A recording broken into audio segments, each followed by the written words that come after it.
bad as in Western Europe or United States. So we have, I think, 6,000, maybe 7,000 cases, and about 100 and something deaths so far.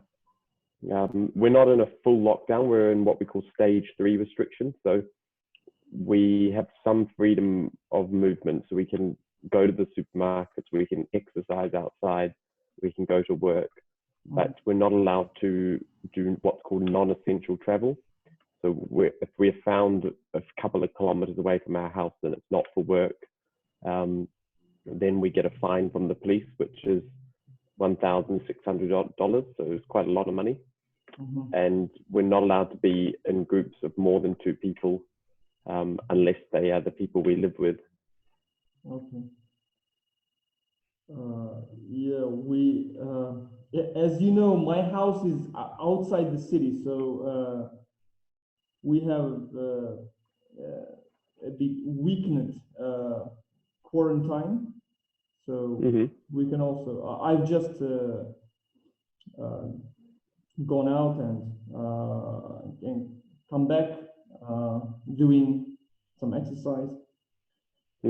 Yeah, I have run for about 1 hour. Wow. Yeah, so it's good to get out of the house.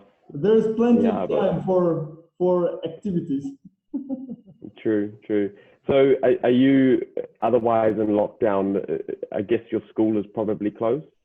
Most parents are afraid. And what about the number of cases in Kazakhstan? Is it a lot of cases? How many people have COVID? About 800 people. Okay. Yes. That's not too bad. Is the government testing a lot or not really? No, because I think they are trying to save money or what?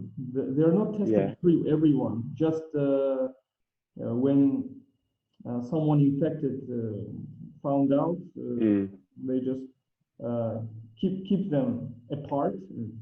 Yeah. So you probably have a lot more cases than 800. It is quite expensive, the testing. They don't often say this in the media, but the type of testing is called PCR testing, and it's at least $200 per test. How much is the test? $200. $200, as a minimum, but it could cost more. It depends on the company, and it depends on how much supply they have. But it's not a cheap test, and so that's why the World Health Org keeps telling countries test, but it's not that simple. That even for rich countries, that's a lot of money if they want to test everyone. Yeah, that's true. Now, what about some countries have developed their own tests, right? What about Australia? Yeah, so at the moment, countries are trying to develop other ways, such as serum testing, which would be a lot cheaper once it's made on a large scale. My understanding is most countries aren't really using this yet, and so countries that are doing their own testing, when they say their own testing, it means that they are using their own test kits, but the way the test is still done, they basically get the DNA and then they do what's called the PCR polymerase chain reaction to try and make it much bigger, and then they look under a microscope, and that's quite an expensive way of doing the test. But lots of different countries have developed their own ways of doing that type of test. But at the moment, my knowledge of that is that's the only type of test available. But a serum test would be where they just do a marker in the blood, and then it will bind onto the marker, and then it can be positive or negative much quicker and easier. Yeah. But then to develop the antibodies that will do that is quite expensive, and so drug companies need to do that.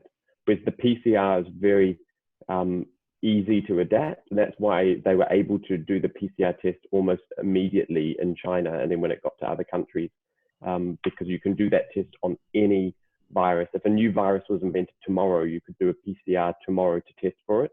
But the serum tests are you need to develop that over time. It's like a vaccine, basically. So it will almost take as long as it takes to find a vaccine as it will maybe to make a serum test. Okay. Serum test, once it's developed and it's produced on a large scale, the cost could go down to about $50 maybe per test. So it would end up being a lot cheaper and a lot quicker and a lot easier to do on people. Because the other problem with PCR is it's got a low sensitivity rate. So that's the chance that you test someone that is positive, but then the test comes back saying negative, so it doesn't pick up. I think on average, most PCR testing is about 70% sensitive. So it means 3 out of 10 people that do have the illness, it will say they don't have it, but that's wrong. Oh my God! So you have really dived deep into that topic, right? Well, it's my job. So at the moment, I'm working as an emergency doctor in Melbourne City. So at the moment, it is my job. I'm having to wear all the protective equipment and things, and having all the people coming in that aren't breathing, and having to have an incubator put down and put on a ventilator. So it's my field of work. That's why I understand more what is going on medically. Okay, great. So you have gone through some training or? I haven't had the test yet. So we have a very low threshold for testing health workers. So if I could go and ask at any time to have the test for whatever reason, and because I'm a health worker, they will just trust and do the test. So even if I have no symptoms, I could lie and just say, oh, I think I feel sick, and then they'll test me. Because they want us to keep working, so they don't want us to be sick, and they definitely do not want us to have COVID and to pass it on to other patients. But unless I get a fever, a cough, or a sore throat, I'm not going to go and waste the government's money for that test, because it will be negative if I don't have those symptoms. So now your job is you told me last time emergency officer. Yeah, so the coronavirus crisis is really affecting my work, because and that's why I'm glad that countries have gone into lockdown, because you've probably seen what's happening in Italy and in New York, and it's terrible how there's so many patients coming to the hospital and there's not enough space, there's not enough doctors, there's not enough equipment. So it's so I'm having to deal with all that. But it's because of this partial lockdown in Australia, it's so far at the moment, the numbers of people coming to the hospital are manageable, because a lot of people are not coming in with their normal injuries and other health problems because they're now locked in their houses. So people are getting less injured. So I'm not seeing as many people with broken arms and car crashes and things, but in return, I'm seeing a lot more people coming in with coughing symptoms and problems like that. Yeah. So it's not the case in Australia is not the same as in Europe or in America, because you are further. You're far away.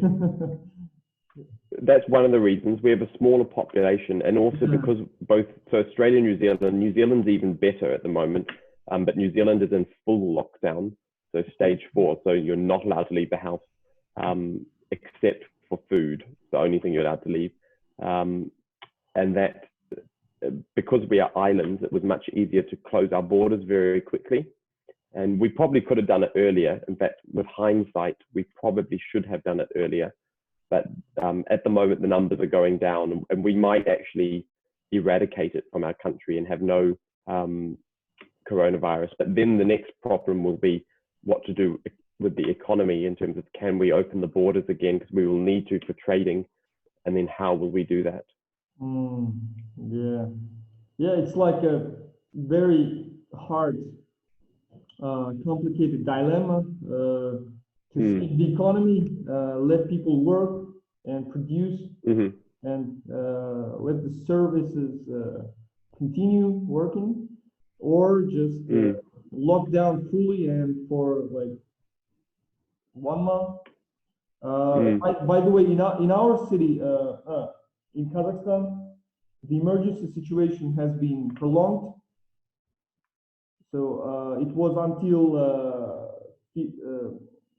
April 15th, but now it's until 30th, April 30th. But I'm not sure if it's going to end on the date.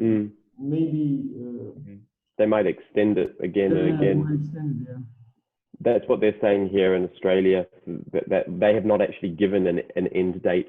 They've told us to prepare for at least June, and have not given a specific time, but they're much more flexible in Australia than they are in New Zealand about, so they give us less warning, but they change things every day, and they don't give us an end date, but they're not as restrictive. In New Zealand, they were much more restrictive, but they've told, so they published very early on a code with stage 1, 2, 3, 4, and what each of them means.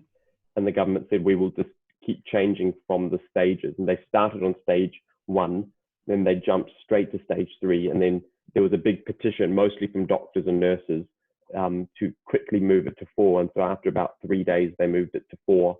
And they said 4 weeks minimum of stage 4.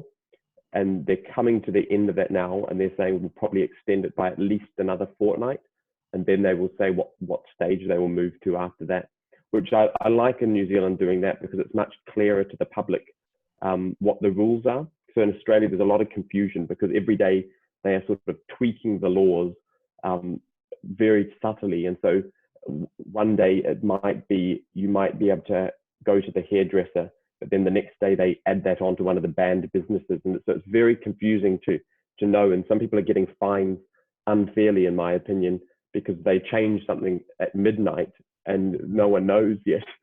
So it's much clearer if you just have if you have like a game plan, a strategy for the public, saying, when we say stage 3, this is what it will mean. When we say stage 4, this is what it will mean. And they don't change those rules, that they keep it very simple so that everyone knows what is expected of them. Yeah. By the way, when did you travel from New Zealand until Europe? It was 2 years ago, right? 2 years ago, so 2018. 2018. Yeah, and so I returned home. That year, in that year, you visited us, right? My family, my house. Yes. Yeah, that would have been probably around May or June, the middle of the year. Yeah. So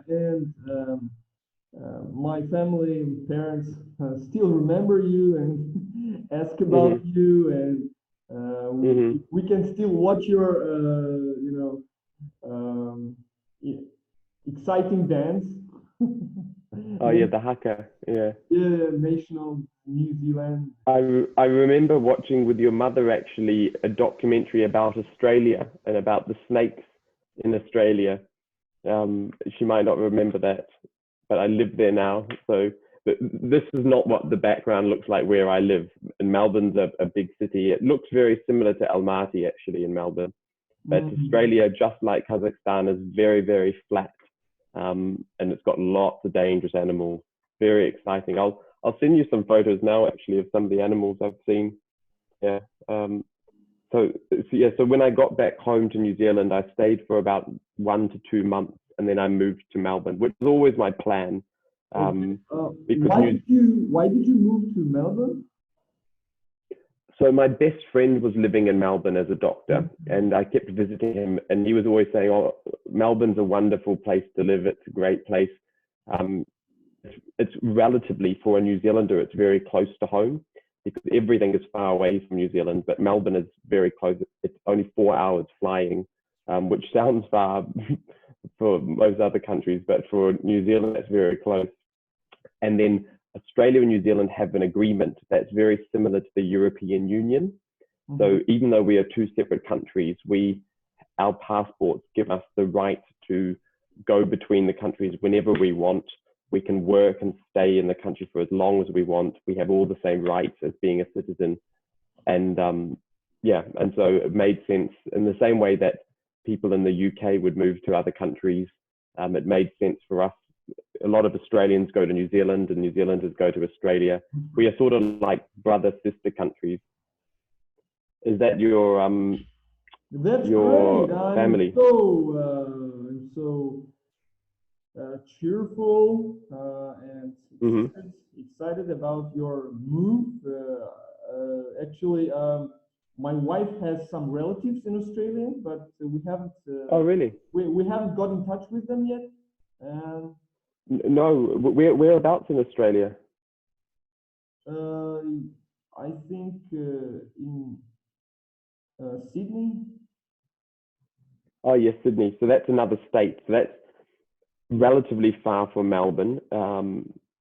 It's about 8 to 9 hours driving because Australia is just like Kazakhstan, very empty. Most of the country is empty. Yeah, and very vast And and yeah, it's the size of the United States. So I think Kazakhstan probably is bigger. I'm not sure, but it's very empty. Like there's a desert in the middle of the country. So I'm just sending you a picture. This is me with a wallaby when I was in Tasmania. can you please send Um, me like to my WhatsApp or onto your Facebook? WhatsApp? Yeah. Yep, I'll send it on your WhatsApp. Okay. So now we have two people, you and my wife's relatives, to hmm visit Living in me Melbourne, in, living in Australia, so you've got people to visit. yeah, you and my wife's relatives. So probably in, not probably, perhaps, I'm not sure because it's too far, in 2 years, 3 years time. hmm You're going to come here. Excellent. Yeah, so I'll just show you some we are pictures of. planning a journey to around Europe and or to Australia and New Zealand. So we have two hmm options to choose from. Or why not both? Yeah, why not both? But everything comes down to the budget. Money. Yeah. Yeah, It's very expensive to fly here, so I would try and spend as much time as possible to make it worth the long distance. So I okay. just sent you a picture of a baby kangaroo. Um, By the way, you mostly flew from one country to another, or you no, overland. overland? I yeah, I only went on planes when I needed to, if I had to cross water. Okay, so you were mostly hitchhiking? No, buses, Uh, trains. Buses, Uh, trains. Okay. It's much there cheaper. was I can't. You're much cheaper. I can't remember. There was an app I used in Western Europe that you could car share with people. So people would advertise they're driving from one city to another, and if you put in and they would offer like for $20 you can come in their car with them. Okay. It's like It's like Uber but for long distances. yeah. But we don't have that in Australia. In Australia and New Zealand, normally you need a car, but you need to hire a car. That we're very much like the United States, very car dependent. Yeah. Um, So you told me before that you wanted to visit your relative or family. Uh, you no, not family. Some distant relative in England or yes, I did that. France? I have lots of family in the Netherlands and in England. I still have a lot of family living in England. Okay. So you did that, right? 2 years ago. Yep, yep. Do you remember my polar steps? I think I showed you my polar steps. It was that app that was tracking my travel Yeah. journey. Yeah. So that was so all my I wrote like a journal on that, and all my photos are on there.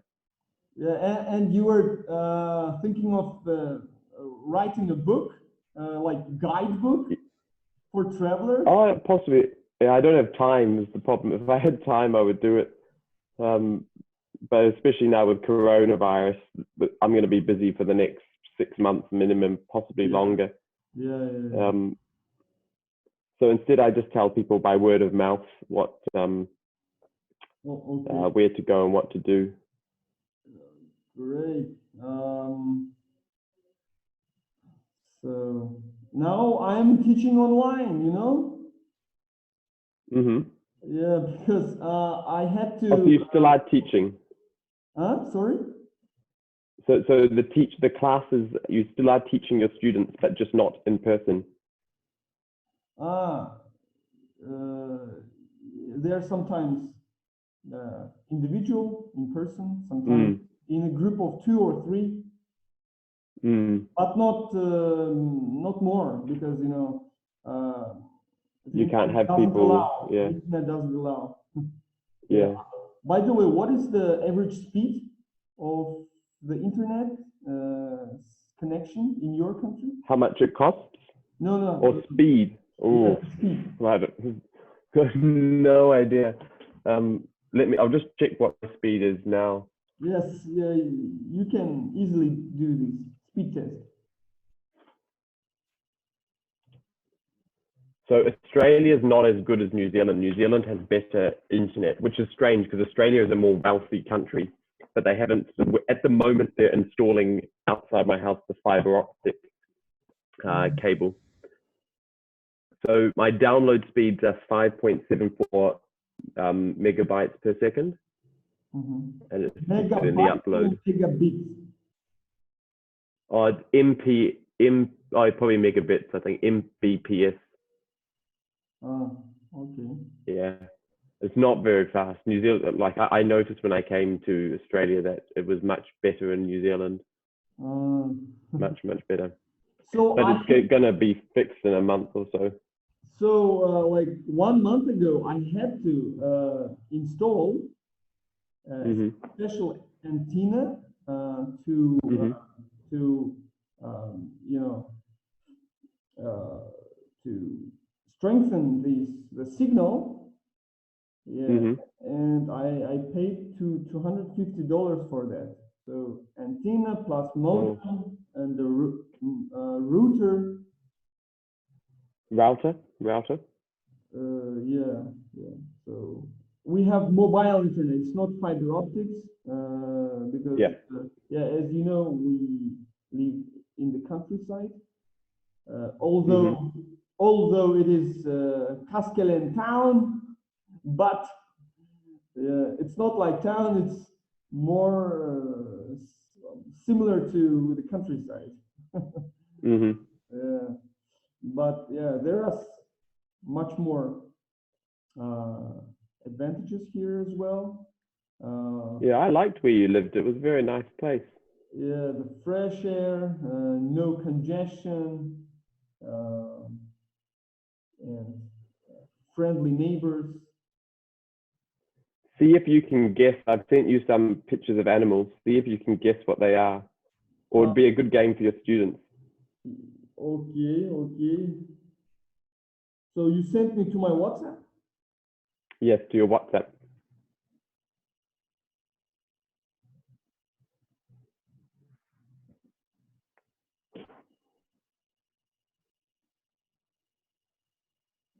Here.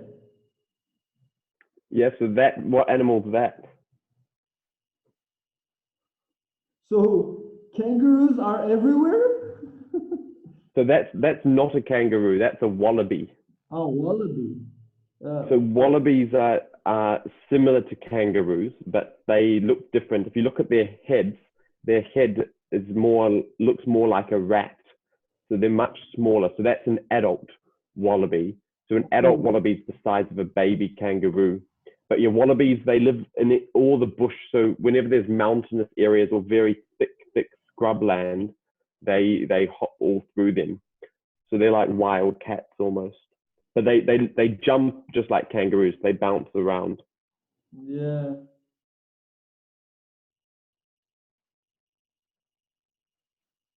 And I remember this one. Oh yeah, that was in Russia. That was after I saw you.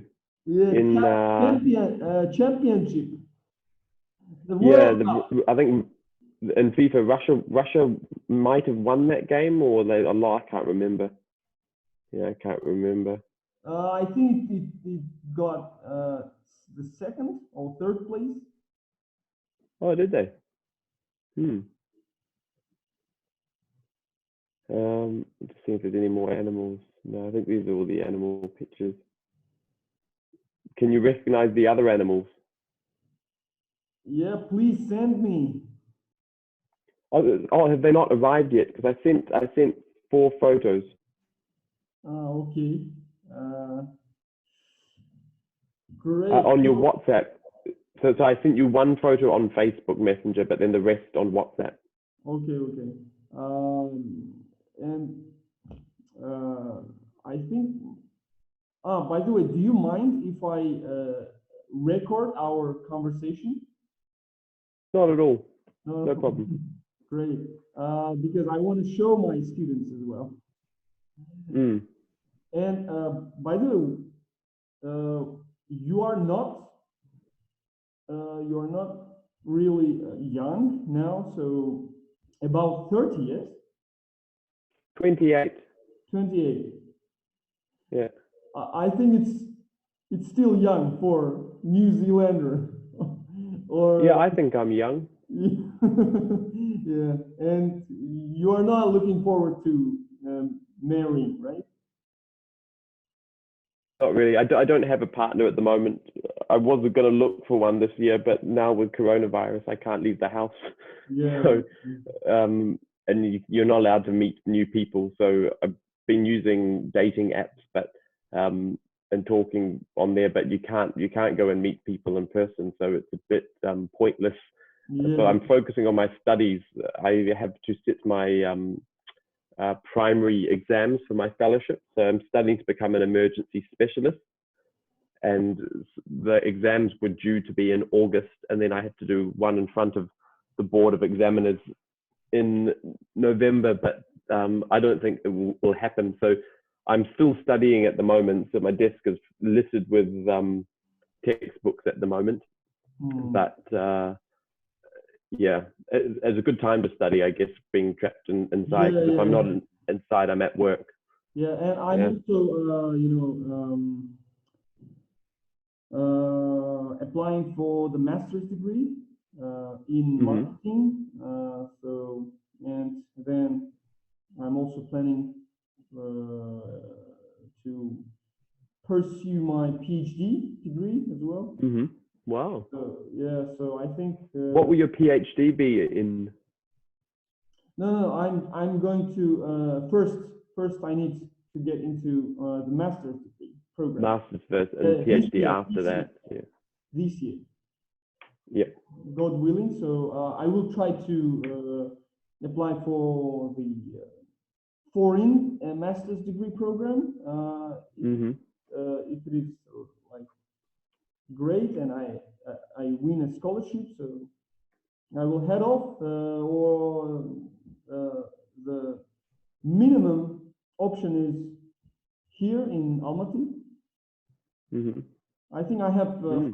high chances because last time when I applied for my previous university and masters, I won 50% scholarship. Oh wow. Yeah, but unfortunately, at that time, it was the first year after I finished building my house, so didn't have much money. Yeah, and Mm. I hesitated and didn't go for it. But this Mm-hmm. year, I'm just mm, so definite. Yeah, Mm-hmm. Certain. You're certain that it will happen. yeah. God willing, so I'm gonna do it. Mm-hmm. Please pray for me. I will. Yeah, I will When pray will you for find you. out? I will pray for you and your family. When will you find out whether you get in? I think usual entrance exams and Mm. application deadline is in July. Hmm. But I think information will come out in May. So Hmm. yeah, Excellent. Good luck with that. yeah, And how long is the master's degree? about 1 or 2 years. It depends. 1 or 2 years. One. Hmm. So because you know I'm going to work as well, so I think it will take me two. Mm. It will take me 2 years. So Hmm. no time to rush. It's Yeah, there's no rush, especially not with coronavirus. yeah. Okay. And will that be extramural? So will that be done at home because of the coronavirus? Well, I wouldn't like to do it online, but I think until July, everything will be fine, and Hmm. I hope so, because yeah, like it will be 5 months, like just like in China, in Kazakhstan, if Hmm. because our quarantine Quarantine. started in March, yes, Hmm. in March. So March, April, May, June, July. So 5 months. I think Hmm. everything will end Hmm. hopefully well for all of us. Mm. Yeah. All right. Excellent. Well, I better get back to some studying now because I've got too much to be done. I'm already a few weeks behind because when the crisis first broke out, it was very stressful. So And I on needed, Saturdays and Sundays, you are not working. You are studying, right? oh no, it changes. My schedule changes all the time. But what they're going to do soon, so they're going to let me know in maybe a week or so, they're going to try and simplify our schedule so that we always do 4 days on and then 2 or 3 days off. Mm-hmm. Just to make, because they're saying that it doesn't really matter whether it's weekends or weekdays now because you can't do anything. Whereas before they would change the roster all the time to make sure that we had the same number of weekends working and not working to be fair to all the other doctors. But I've said to them, look, you can make me work every weekend now because I can't tell the difference between a weekend and a weekday. The lifestyle in the world functions the same. Okay. Mm. So I was so happy on cloud nine to see you, my dear New Zealander friend. It's good to talk to you again. New Zealander, Dutch, English friend. Yeah, and Australian. I'm more Australian now than English, if anything. Okay. I don't know if you've noticed, my accent has changed slightly since I have moved here. Well, So Australians pronounce the letter I much more sharply. yeah. So I would say big, whereas when I was from New Zealand, I would say big. And so I talk slightly. My mother doesn't like it when I talk to her. She keeps saying, you sound too Australian. Stop talking like that. Yeah, okay. And I use more Australian words. For example, the quilt that we have on our beds in New Zealand, we call that a duvet, and that's what the British call it as well. But in Australia, they call it a doona. And so the other day, I said to my mother, because she wanted to send me one from New Zealand, I said, oh, I don't need the doona anymore. And she said, the what? She said, you mean duvet? Don't use that word. Okay. Yeah, funny. Okay, so hope to see you soon, and I will always update you with good news from my life. Sounds good. You too. Please Yep. keep me updated. Yep. Yeah, and yeah, see you online. See you later. Yeah, see you later. Take care, my friend. You too. See you. See you.